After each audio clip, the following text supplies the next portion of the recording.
In Minnesota, if you defraud public programs, if you steal taxpayer money, we'll find you, we'll prosecute you, we'll convict you, and we'll throw you in jail. Oh, will you now? Because you want to know something? Well, let's bring in our next guest, national security analyst, chairwoman of ActForAmerica.org, and New York Times bestselling author of Rise in Defense of Judeo-Christian Values and Freedom. Let's welcome Brigitte Gabriel. Brigitte, Walt says, if you commit crime in Minnesota, we'll find you, we'll convict you, and we'll throw you in jail.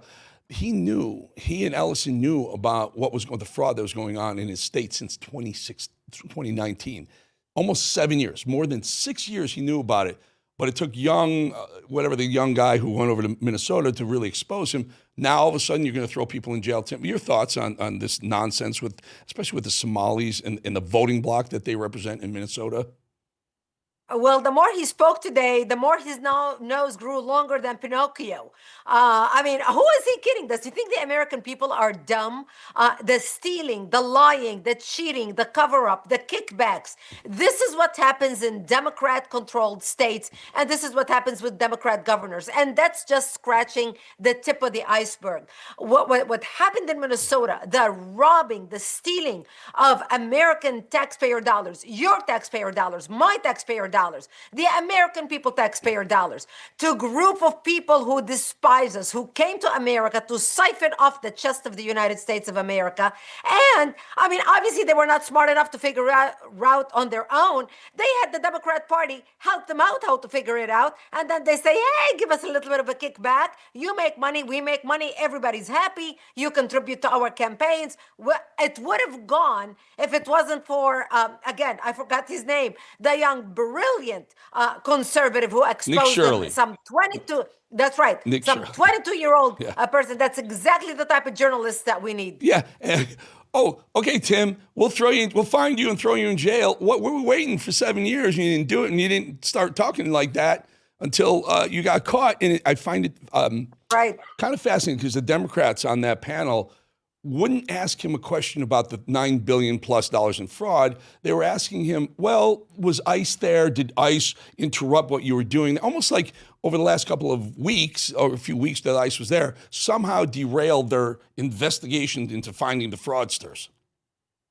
Isn't it amazing how they cover up for each other? Crazy. How they always stand up with each other? I wish that Republicans will learn a lesson. This should be mandatory watching for Republicans so they can learn how they can stand shoulder to shoulder with each other and protect each other. We don't do that on our side. Look what happened in Virginia with the election of Jones, a candidate who posted on his social media that he wished the death on an elected official and his children. Yet the Democrats got him elected in the state of Virginia. We on the Republican side, anybody that says anything less than holier than thou, the whole Republican body rejects him, like what happened to the congressman in New York. This needs to change. But thankfully, we have President Trump, we have strong Republicans in the House who are challenging, who are holding hearings, who are asking the right questions. We just need to make sure, Eric, that we get them all re-elected this coming November, because we cannot afford to lose the House or the Senate if we want to continue finding the truth and holding people accountable. Because if we lose the House and the Senate, we're screwed for the next 2 years. Yeah, even if we lose just the House, it would be screwed because they'll just put a stop to everything Trump's trying to do. Hey, Ben, is this next soundbite the same or a different soundbite than we ran in the opening? Is this different, Ben? Let's roll this, because I can't get enough of Tim Walz lying to the American people under oath, by the way. Watch. A single taxpayer dollar wasted on fraud is a dollar we can't tolerate. That's why, as governor, I have taken decisive action. I appointed a head of program integrity to oversee statewide anti-fraud efforts. I created the position of Inspector General at the Minnesota Department of Education. At the Department of Human Services, I ordered data-driven reviews and, where appropriate, corrective action against providers.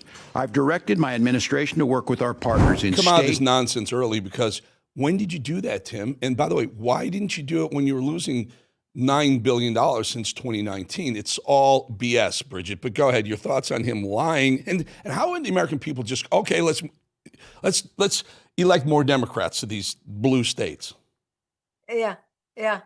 My thoughts are, thank God he is not vice president right now and Kamala Harris is president. Can you imagine the corruption that they would have had on the highest levels of government? If this is what they're doing in Minnesota, can you imagine what they would have done in Washington, D.C.? Yeah. Thank God he is not vice president. That's why elections matter. And that's why, again, elections matter. Thank God we have Republicans right now who are in control of the House and the Senate, who are holding these hearings, who are asking the right questions, who are putting them on the spot, nailing them so they can speak the truth. And even with that, they are lying through their teeth. He's pontificating, speaking, flying by the seat of his pants, trying to look good, but I don't expect anything different than the Democrat Party. They can lie straight to your face and keep on going. And I'd like to just weigh in. We about a minute and a half left, Brigitte.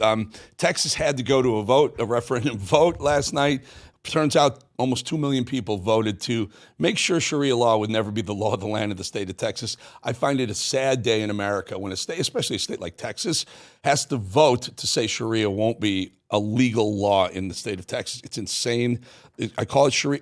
You and I used to call it Sharia creep 10 years ago, and they used to call us bigoted for saying that, but it really is what's going on, isn't it?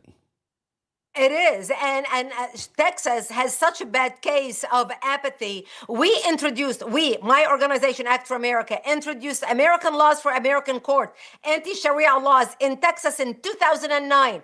It took us until 2017 to be able to pass it because it was the Republicans who would not pass a law in Texas that said only American law should be used in an American courtroom instead of Sharia law. And so this is back between 2010 and 2017. The only reason Texas woke up is because of Epic City.